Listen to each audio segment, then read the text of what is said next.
Hello दोस्तों, चलिए आज केंद्रीय मंत्रिपरिषद के बारे में पढ़ते हैं। केंद्रीय मंत्रिपरिषद में केंद्रीय मंत्री, राज्य मंत्री, उप मंत्री तथा कैबिनेट मंत्री शामिल होते हैं। केंद्रीय मंत्रिपरिषद के बारे में अनुच्छेद 74 में लिखा गया है। अनुच्छेद 74(1) में लिखा गया है कि राष्ट्रपति की सहायता के लिए एक मंत्रिपरिषद होगा जिसका प्रधान यानी कि मुखिया प्रधानमंत्री होगा और अन्य कई मंत्री होंगे जो मिलकर के निर्णय लेंगे और राष्ट्रपति को सहायता देंगे और उनको सुझाव देंगे और इन सुझावों पर राष्ट्रपति कार्य करेगा।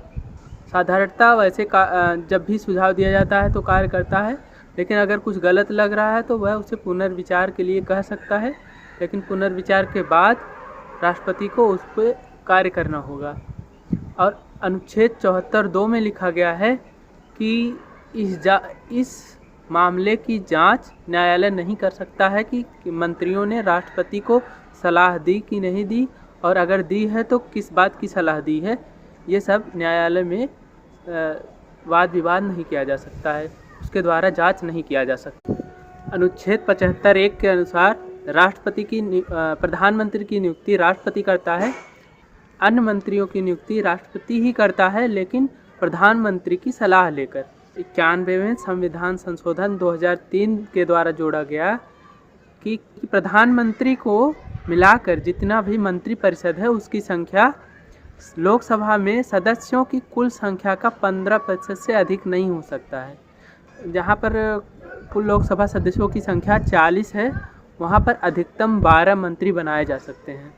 मंत्री राष्ट्रपति के प्रसाद पर्यंत अपना पद धारण करते हैं और मंत्रिपरिषद सामूहिक रूप से संसद के प्रति उत्तरदायी होता है, लोकसभा के प्रति उत्तरदायी होता है।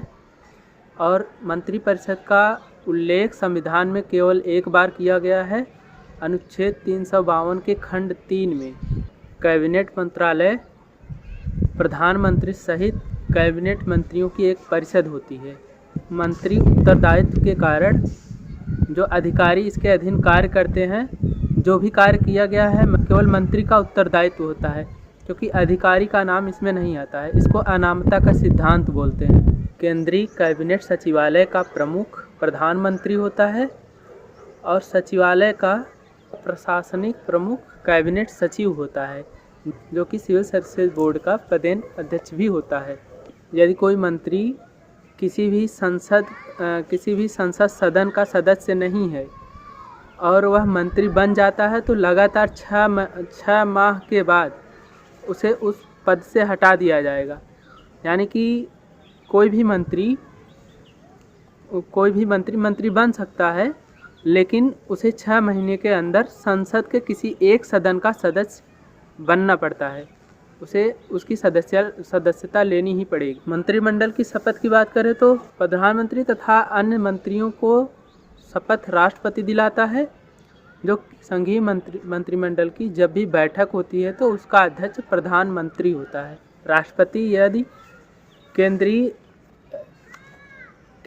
या संघीय प्रशासन या फिर विधान से संबंधित कोई भी सूचना अगर मांगता है तो प्रधानमंत्री का कर्तव्य होगा कि उसको वह सूचना प्रदान करे। 15 अगस्त 1947 को केंद्रीय मंत्रिमंडल में मंत्रालयों की संख्या 18 थी।